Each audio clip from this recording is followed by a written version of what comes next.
This is Carolina Haints.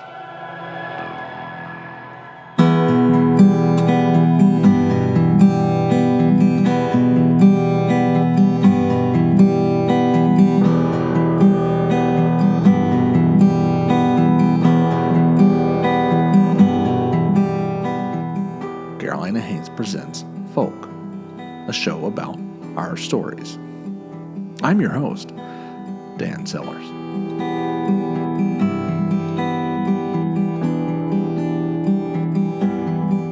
May 8th, 1903, a full 38 years after the end of the war between the states and the ratification of the 13th Amendment.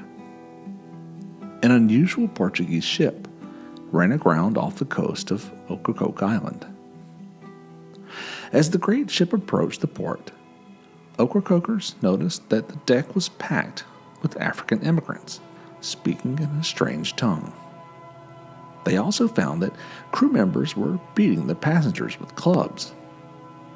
The ship's master, known only as Captain Fernando, came to land with the intention of sending a telegram and collecting fresh drinking water. He said his ship, the Vera Cruz, had come from the Cape Verde Islands and was headed for another port further south.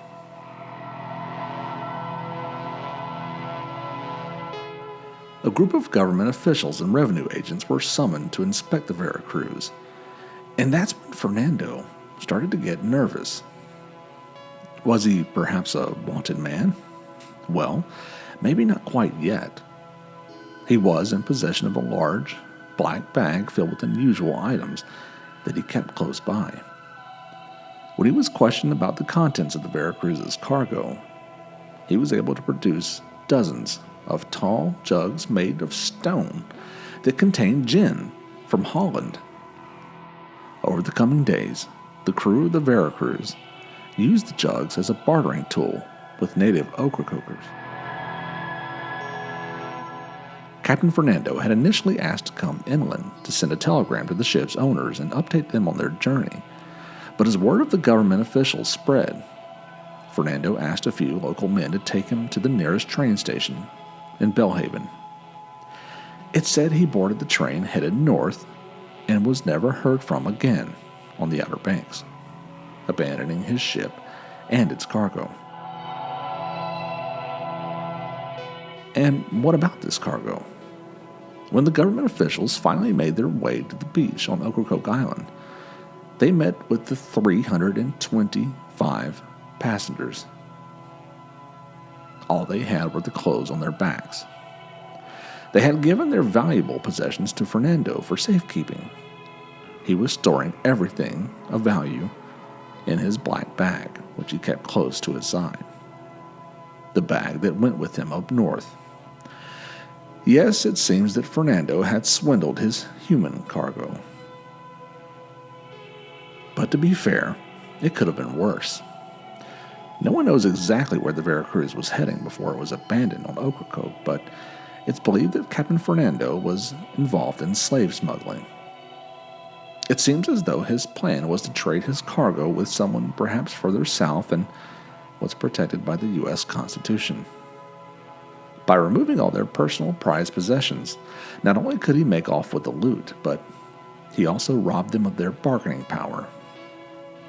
And to be sure, by the early 20th century, the penalty was pretty stiff for slave traders. As revenue vessels approached to board and inspect said ships, a common practice was to chain slaves together and send them overboard to drown. The smugglers would rather lose their cargo and murder innocent lives than to get caught with the human contraband.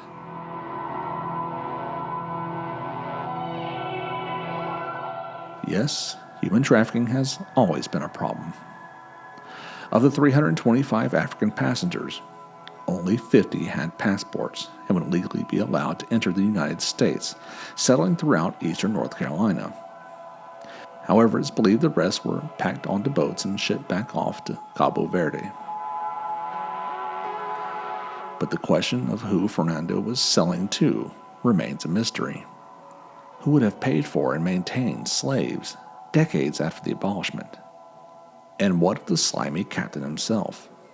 Well, legend has it he settled down in New Bedford, Massachusetts, where he took to a life of whaling before smuggling himself in an empty whale oil cask, perhaps headed home for Portugal. And why did the Vera Cruz come to Ocracoke in the first place? Shore pilots were steering the ship through the dangerous and shifting banks of the Diamond Shoals. It's believed that Fernando himself led the pilots into getting stuck on the banks. Perhaps it was a miscommunication from English-speaking pilots and the Portuguese captain. Or maybe he had another devious plan. Who knows? But it certainly adds to this mysterious installment in Carolina coastal lore.